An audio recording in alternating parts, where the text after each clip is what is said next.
പിന്നോക്ക വിഭാഗങ്ങൾക്കായി പോരാടിയ അടിസ്ഥാന ജനതയുടെ ദേശീയ കൂട്ടായ്മയായ all India confederation of SC/ST ഓർഗനൈസേഷൻ്റെ സംസ്ഥാന സമ്മേളനം വൈക്കത്ത് സംഘടിപ്പിച്ചു. 2 ദിവസങ്ങളിലായി വൈക്കം സത്യാഗ്രഹ സ്മാരക ഹാളിലാണ് സമ്മേളനം നടന്നത്. പൊതുസമ്മേളനം അഡ്വക്കേറ്റ് മോൻസ് ജോസഫ് MLA ഉദ്ഘാടനം ചെയ്തു.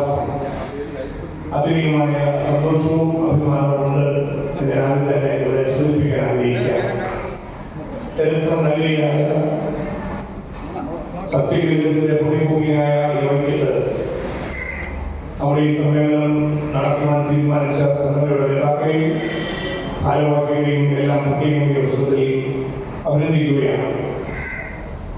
All India confederation of SC/ST ഓർഗനൈസേഷൻസിന്റെ ഈ സംസ്ഥാന സമ്മേളനം നടക്കുമ്പോൾ നമ്മുടെ രാജ്യത്ത് എല്ലാ സംസ്ഥാനങ്ങളിലും വൈക്കം ക്ഷേത്ര വഴിയിൽ അവർണർക്ക് സഞ്ചാര സ്വാതന്ത്ര്യം നിഷേധിച്ചതിനെതിരെ ക്രൂര പീഡനം ഏറ്റുവാങ്ങിയ സമരസേനാനി ആമചാടിത്തേവൻ്റെ സ്മൃതി മണ്ഡപത്തിൽ നിന്നും ആരംഭിച്ച പതാകജാഥ സമ്മേളന നഗരിയിൽ ശനിയാഴ്ച രാവിലെ എത്തി.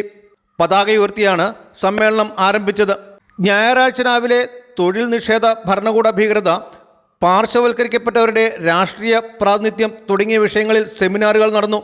കോർഡിനേറ്റർ വയലാർ ധനഞ്ജയൻ, മഹിളാ വിഭാഗം പ്രസിഡന്റ് അഡ്വക്കേറ്റ് PK ശാന്തമ്മ തുടങ്ങിയവർ വിഷയ അവതരണം നടത്തി. Because it is also today Women's Day, I wish all the women a happy Women's Day. They are the backbone of this country's progress. We have to encourage women to come in active forum to fight against injustice, which has been vetted for more than 2000 years. Secondly, Vaikam is a place, is a historical place where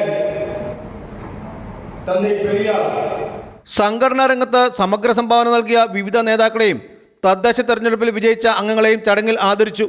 പൊതുസമ്മേളനത്തിൽ Vaikom MLA Shrimati CK ആശ മുഖ്യ പ്രഭാഷണം നടത്തി.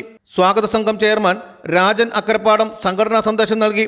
സംസ്ഥാന president advocate Raman Balakrishnan, general secretary PV Natesan, treasurer Leela Satheesh, vice president Thilakamma Premkumar, സംഘടനയുടെ തമിഴ്നാട് സംസ്ഥാന president doctor S Karuppayya, Karnataka president doctor R Rajasekhara, general convener advocate Jayadeep Parakkal തുടങ്ങിയവർ സംസാരിച്ചു. കോട്ടയം ജില്ലാ പ്രസിഡന്റ് ശ്രീ K കൃഷ്ണൻകുട്ടി, യുവജന federation coordinator K Sanju, MK Mohandas തുടങ്ങിയവർ നേതൃത്വം നൽകി. Vision news, Vaikom.